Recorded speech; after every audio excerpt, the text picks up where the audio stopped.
बताओ, ये भी सही नहीं है विद्या गजेंद्र का। ध्यान दें। फिर परीक्षित जी कहते हैं कि गुरुदेव, तो जो बहुत सुंदर होते हैं उन्हें भगवान मिलते होंगे, जो बहुत सुंदर होते हैं उन्हें भगवान मिलते होंगे। तो कहा ये भी सही नहीं है, क्योंकि अगर सुंदर लोगों को भगवान मिलते तो कुब्जा किम तत्रूपमधिका, जो कुब्जा थी कुबरी, वो कितनी सुंदर थी, वो तो 3 अंग की वैसे भी टेढ़ी थी। अच्छा गुरुदेव, तो एक बात समझ में आई, क्या? कहा जो ज्यादा पैसा भगवान को चढ़ाते हैं उन्हें भगवान मिलते होंगे। क्यों दादा?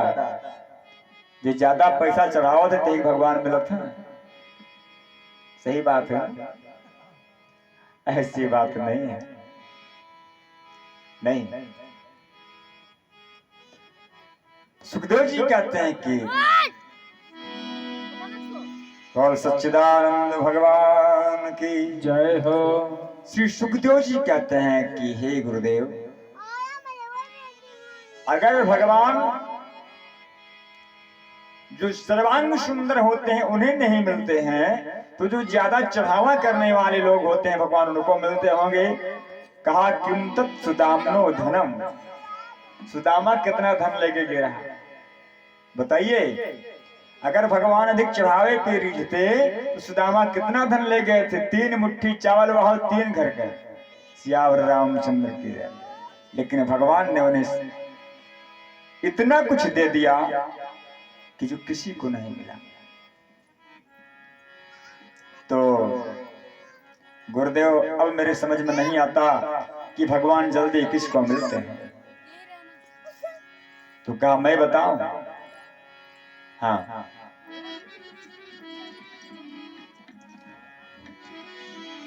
भक्त्या तुष्यति केवलम परमया भक्ति प्रियो माधवा। भगवान को सिर्फ भक्ति प्यारी है बस, ना फूल प्यारा है, ना फल प्यारा है, ना भोजन प्यारा है, ना चढ़ावा प्यारा है, कुछ भी नहीं प्यारा भगवान को, सिर्फ भक्ति प्यारी है। सब कुछ चढ़ा दो, और अगर आप भक्त नहीं हैं, आपका हृदय शुद्ध नहीं है, तो सब कुछ बेकार है। स्वे रघुबीर रही भगति प्यारी, माया खल नरक की चारी। रघुबीर रही भगति प्यारी, माया खल नरक की चारी। स्वे रघुबीर भगति प्यारी, माया खल नरक की चारी।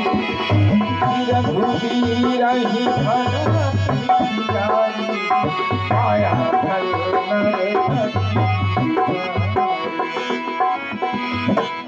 भगवान को सिर्फ भक्ति प्यारी है, बाकी कुछ भी नहीं प्यारा है। अच्छा, कुछ लोग होते ही ऐसे कि आरती डालते समय अगर 2 रुपया का सिक्का थाली में गिर गया तो 1 रुपया पहले निकाल लें। जैसे बाबा कह के हो कि 1 रुपया आरती पर रामचंद्र की जाए। देखिए, यह व्यवस्था बदलनी चाहिए। इसलिए हे परीक्षित, भगवान केवल प्रेम से रिझते हैं और किसी से भी नहीं। न जाने कौन से गुण पर दया निधि रिझ जाते हैं। न जाने कौन से गुण पर दया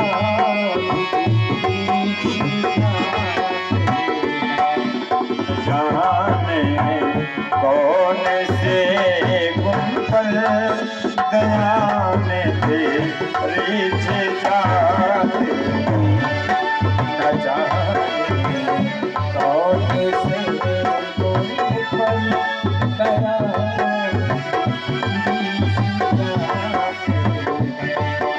न जाने कौन से गुण पर दया निद्रित जाता।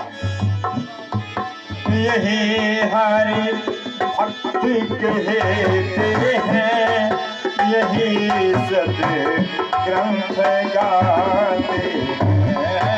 यही हरि भक्त कहते हैं, यही सत ग्रंथ गाते हैं।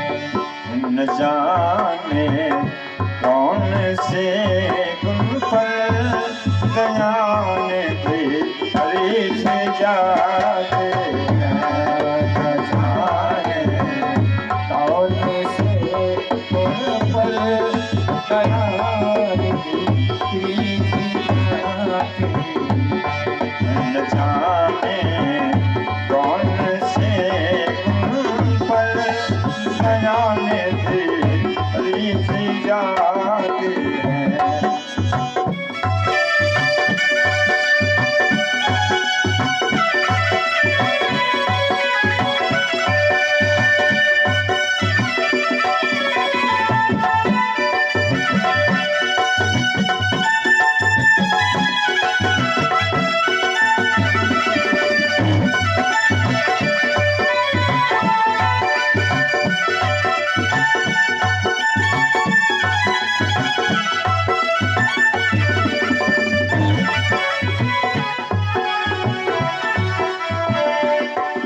हे परीक्षित,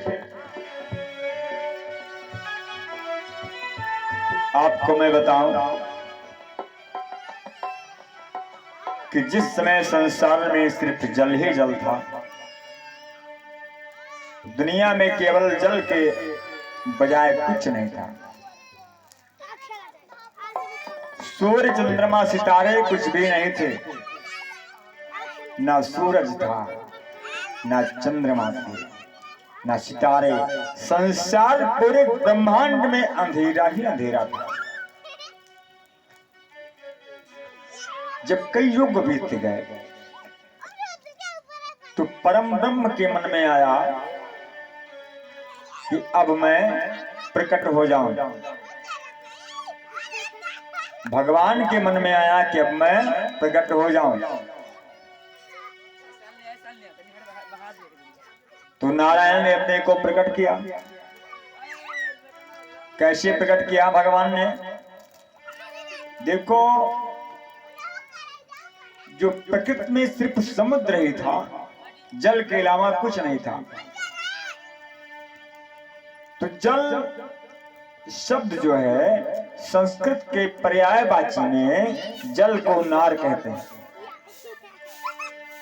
पर्यायवाची वो शब्द होता है कि एक का कई नाम हो, उसमें एक नाम जल का नार भी होता है। और अयन माने होता है घर।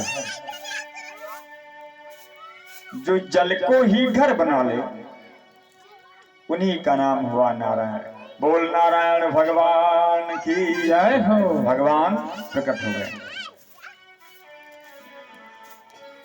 अब भगवान ने सोचा कि मैं एक से अनेक हो जाऊं, कई बन जाऊं। मैं इन बच्चों को शांत करो, डांटो इनको, दूर जानो। बोल श्री सच्चिदानंद भगवान की जय हो। भगवान ने सबसे पहले अपने योग माया के बल से अपनी कमल नाल नाभि कमल को प्रकट किया भगवान ने, जिससे ब्रह्मा जी का निवास हुआ। प्रकट हुए ब्रह्मा जी, और ब्रह्मा जी के द्वारा भगवान ने उनको आदेश किया कि हे पितामह, हे विधाता, तुम सृष्टि का सृजन करो, तुम विधाता हो। तो परीक्षित, एक बड़ी सुंदर बात बताऊं कि जो सतयुग होता है, सतयुग 4 युग होते हैं। सतयुग, त्रेता, द्वापर और कलयुग। ये 4 युग की एक चौकड़ी होती है परीक्षित, जिसमें सतयुग जो होता है, उस सतयुग की उम्र 17,28,000 वर्ष की होती है। हमारी बात समझ में नहीं आ रही है क्या? कथा सुनिए, भजन और गाना तो सुनते रहोगे आप। सतयुग की उम्र 17,28,000 साल के है, एक युग की उम्र, जिसमें जो प्राणी मात्र थे, जो जीव थे, जो मनुष्य थे, वो 1,00,000 साल जीते थे। अर्थात एक मानव की उम्र 1,00,000 साल की होती है सतयुग में। सतयुग बीत गया, त्रेता युग आया, और त्रेता युग में एक मनुष्य की उम्र सिर्फ 10,000 साल बची, और त्रेता युग की उम्र 12,96,000 वर्ष का त्रेता युग है। परीक्षित, त्रेता युग भी बीत गया, त्रेता युग भी बीत गया, द्वापर युग आया, जिसमें हमारे भगवान गोविंद आए। द्वापर युग की उम्र 8,64,000 वर्ष है परीक्षित, जिसके अंत में आप मेरी कथा सुन रहे हो। इसमें एक मनुष्य की उम्र 1,000 वर्ष की है। कम से कम 1,000 साल द्वापर में आदमी जीते थे, लेकिन भगवान कितना जिए? भगवान कृष्ण कितने दिन थे पृथ्वी पर? भैया खलीफा, इन बच्चों को शांत कर दो कृपया, एकदम शांत को तो दूर बैठा दो। बोल श्री सच्चिदानंद भगवान की जय हो। श्री राधे गोविंदा मन भजले हरि का प्यारा नाम है। श्री राधे गोविंदा हरि का प्यारा नाम है। श्री राधे गोविंदा मन भजले हरि का प्यारा नाम है। राधे गोविंदा हरि का प्यारा नाम है। गोपाला हरि का प्यारा नाम है। गोपाला हरि का प्यारा नाम है। नंदलाला हरि का प्यारा नाम है। श्री राधे गोविंदा हरि का प्यारा नाम है। श्री राधे गोविंदा मन भजले हरि का प्यारा नाम है। हे परीक्षित, जिस युग में आप मेरी कथा सुन रहे हो, ये इस युग का आखिरी दौर चल रहा है। इसमें एक मनुष्य की उम्र 1,000 साल थी परीक्षित, जिसमें हमारे गोविंद केवल 125 साल ही रह के चले गए। भगवान कृष्ण केवल 125 साल ही रह के चले गए। परीक्षित, इस युग की बात, कलयुग आएगा, जो कलयुग लगने वाला है उसका पदार्पण हो चुका है परीक्षित। उस युग की उम्र 4,32,000 वर्ष की होगी, जिसमें एक प्राणी कम से कम 100 साल जिएगा। आज बड़ा कोलाहल है भैया, क्या बात है? बोल सच्चिदानंद भगवान की। शांति तो आज दिखाई नहीं पड़ रही कहीं, बच्चे बड़ा कोलाहल कर रहे हैं। बोल लक्ष्मी नारायण भगवान की जय हो। हे परीक्षित, इस युग में एक प्राणी को कम से कम 100 साल जीना पड़ेगा कलयुग में। अच्छा, तो गुरुदेव 100 साल सभी लोग जिएंगे? 100 साल सभी लोग जिएंगे कलयुग के आदमी? कहा ऐसा नहीं है। कुछ लोग जीना नहीं चाहेंगे परीक्षित, कुछ लोग जीना नहीं चाहेंगे, चाहते हुए भी नहीं जी पाएंगे। कैसे? कि आदमी में अगर आदमी की तरह है, आदमी की तरह है, आदमियत न आए तो क्या